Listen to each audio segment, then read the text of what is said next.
अस्सलाम वालेकुम। आज मेरी जर्नी का डे 11 है। आज सिर्फ मील नहीं बल्कि अपनी डेली रूटीन का एक छोटा-सा हिस्सा आप लोगों के साथ शेयर करूँगी। चलिए देखते हैं मेरा आज का दिन कैसा गुज़रता है और मैं पूरा दिन तो चलिए देखते हैं कि मैं सारा दिन कैसे मैनेज करती हूँ और लास्ट में जो चीज़ मैं आप लोगों के साथ शेयर करूँगी वो देखकर आप लोगों को हैरत होगी और आप लोग शॉक भी होंगे। तो चलिए स्टार्ट करते हैं अपनी वीडियो को। सुबह की शुरुआत थोड़ा-सा ऑर्गनाइज़ करने से होती है। मुझे लगता है क्लीन एनवायरनमेंट से रूटीन फ़ॉलो करना और भी ईज़ी लगता है। तो सबसे पहले उठकर अपने ब्लैंकेट वगैरह उठाए और आप लोग भी सोच रहे होंगे कि इसने जो है ना वो इतने मोटे-मोटे ब्लैंकेट रखे हुए हैं। तो ये जो है ना वो ब्लैंकेट समर ब्लैंकेट्स हैं। तो चूँकि मतलब अब जैसे कि बहुत ज़्यादा गर्मी है। अच्छा, मुझे कमेंट में सबने लाज़मी बताना है कि इस तरह के ट्रेडिशनल कंबल किस-किस के घर में है, क्योंकि ये पहले जो है वो बहुत ज़्यादा चलते थे, आजकल इतने ज़्यादा नहीं चलते। तो हमारे घर भी वो पहले वाले ही पड़े हुए हैं। खैर यहाँ पर मैंने अपना कमरा वगैरह सेट किया और उसके बाद फिर मैं आगे किचन में, और सबसे पहले आकर किचन में मेरा काम होता है कि मैंने पानी पीना होता है।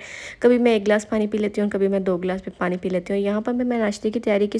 ब्रेकफास्ट सिंपल रखा। मैं अभी भी परफेक्ट डाइट के पीछे नहीं भाग रही, बस कंसिस्टेंसी मेंटेन करने की कोशिश कर रही हूँ और अल्हम्दुलिल्लाह आप लोगों की वजह से, आप लोगों के सपोर्ट करने की वजह से मैं अभी तक अपनी इस जर्नी को कंसिस्टेंट रख पाई हूँ। और आज जो है ना मैं आप लोगों के साथ ब्रेकफास्ट में जो शेयर कर रही हूँ, तो मेरे भाई ने भी मेरे साथ आज डाइट स्टार्ट की है। पता नहीं है, मुझे लगता है कि ये मेरे साथ जो है वो प्रैंक कर रहा है या मेरी डाइट का मजाक उड़ा रहा है। तो अब आप लोगों को पता चलेगा। और मुझे इतना भी इसका पता है कि एक दिन से ज़्यादा इस डाइट को कंटिन्यू नहीं कर पाएगा। तो खैर इसने मुझे कहा कि मुझे ना ऑमलेट सैंडविच बना देना। तो यहाँ पर फिर मैंने कहा आप लोगों को भी दिखा दूँ, इस तरह से आप लोग भी जो है वो ऑमलेट सैंडविच बनाकर खा सकते हैं। उसके बाद खैर फिर मैंने कहा कि किचन को ऑर्गेनाइज किया जाए। ब्रेकफास्ट के बाद किचन का काम भी कर लिया।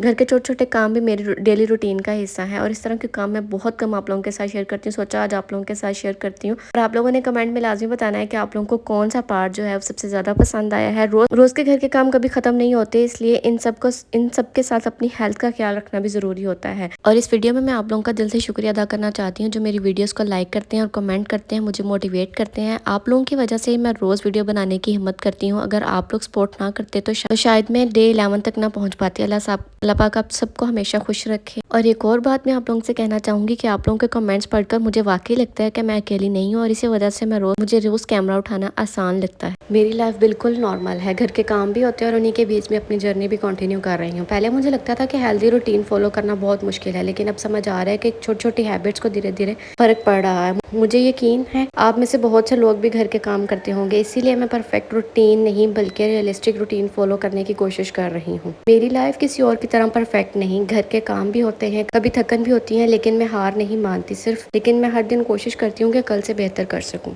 उसके बाद ये हमारे लंच की पारी आ जाती है। लंच में मैंने व्हाइट राइस और मसूर की दाल मेरी मामा ने बनाई थी, तो फिर मैंने वही ले लिया। मैं अभी भी घर का खाना, नॉर्मल खाना एंजॉय करती हूँ, बस क्वांटिटी का ख्याल रखती हूँ। और यहाँ पर मैं आप लोगों के साथ एक और बात शेयर करती चलूँ कि आपने हमेशा राइस के साथ क्वांटिटी का ख्याल रखना है। जैसे मैंने आप लोगों के साथ शेयर किया था कि पुलाव आपने 7 से 8 चम्मच लेने हैं, और अगर आपके घर में बॉयल्ड राइस बने हुए हैं और साथ में दाल है, तो जैसे कि दाल जो है वो हमारे पास गुड सोर्स ऑफ प्रोटीन है, आप लोग जो है वो इसको ईजिली इनटेक कर सकते हैं। मैंने सैलड वगैरह कोई कट नहीं किया था क्योंकि मेरी मत वजी हुई थी इतने टाइम जो है ना जब मैं काम कर रही थी। उसके बाद खैर फिर मैंने चावल निकाले। अब मैं अब इसको जो है ना वो टेबल पे सेट करूँगी और मेरी मामा और मैं हम दोनों मिलकर खाना इंजॉय करेंगे। और यहाँ पर मैं आप लोगों के साथ एक और बात शेयर करती चलूँ जो कि बीच में ही रह गई थी, वो ये कि आपने अगर बॉयल्ड राइस बने हुए हैं तो आप लोग उसके 9 to 10 टेबल स्पून जो है वो राइस के ले सकते हैं। तो खैर अभी हम लोग खाना खाते हैं और अभी आप लोगों ने फास्ट क्लिप देखना है और देखना है कि आप लोग काउंट करके मुझे बताना है कि मैंने कितने चम्मच जो है ना वो चावल प्लेट के अंदर डाले। मैंने कोई भी क्लिप कट नहीं किया है। खैर हम लोगों ने खाना वगैरह खाया, बहुत ही मज़े का खाना बना हुआ था और ये खाना मेरी मामा ने ही बनाया था। उसके बाद फिर हम लोगों ने बनाई चाय। मेरे दिन में चाय का ऑलमोस्ट 1 कप ज़रूर होता है, इससे थोड़ा ब्रेक मिल जाता है और दिन की थकन भी कम हो जाती है। कभी कभी बिजी रूटीन में बस 1 कप चाय ही होती है, थोड़ा सा रिलैक्स फील करवा देती है। वैसे एक बात आप लोगों ने बतानी है कि आप लोगों को क्या पसंद है, ज़्यादा चाय या कॉफ़ी, कमेंट में ज़रूर बताइएगा। उसके बाद अभी हम लोग चाय पियेंगे और जी साथ साथ जो है ना और भी बहुत से डेली रूटीन के काम चल रहे होते हैं, लेकिन मैंने आप लोगों के साथ एक छोटा सा जो है ना अपनी डेली रूटीन का एक छोटा सा पार्ट आप लोगों के साथ शेयर किया। अगर आपको अच्छा लगेगा तो इंशाल्लाह नेक्स्ट वीडियोस में मैं आप लोगों के साथ लास्ट में शेयर करूंगी। बीच बीच में स्नैक जो है ना वो मैं लास्ट में लेती हूँ। तो आज मैंने स्नैक में सिर्फ 1 कप दूध लिया था क्योंकि आज मेरा ज़्यादा कुछ खाने को दिल नहीं कर रहा था। चाय पी ली थी, उसी से काफ़ी ज़्यादा जो है ना वो काम सेट हो गया था। और आज की सबसे ज़्यादा इंटरेस्टिंग बात जो है ना वो ये थी कि डिनर में मैंने जो है ना वो पिज़्ज़ा ले लिया था और पिज़्ज़ा मैंने इसलिए लिया था क्योंकि आपको पता है कि फ्राइडे था और फ्राइडे वाले दिन हमारे घर थोड़ा बहुत चीट मील हो जाता है। लास्ट फ्राइडे को जो है ना वो मेरा भाई खुद ही बाहर चला गया था अपने दोस्तों के साथ, था, तो इसलिए जो है ना वो हम लोग घर में चीट मील नहीं कर सके। तो इस जो है ना इस फ्राइडे जो है ना वो हम लोगों ने घर में चीट मील कर लिया। और यहाँ पर जो है ना मैं भी आप लोगों को चेक करवाती हूँ, बिल्कुल बॉक्स जो है वो खाली हो चुका था और मैंने 2 स्लाइस लिए थे। और आपने पिज़्ज़े को कैसे मैनेज करना है, आपने कोशिश करनी है कि आप अगर पिज़्ज़ा वगैरह ले रहे हैं तो साथ में कोल्ड ड्रिंक ना लें। खैर आज की मेरी कैलोरीज तकरीबन राउंड अबाउट 1300 तक कैलोरीज हो चुकी हुई थी। अगर आपको आज की वीडियो पसंद आई तो लाइक ज़रूर करिए, कमेंट में बताइए कि मेरे रूटीन का कौन सा पार्ट आपको सबसे ज़्यादा पसंद आया। मिलते हैं अगली वीडियो में। अल्लाह हाफिज़।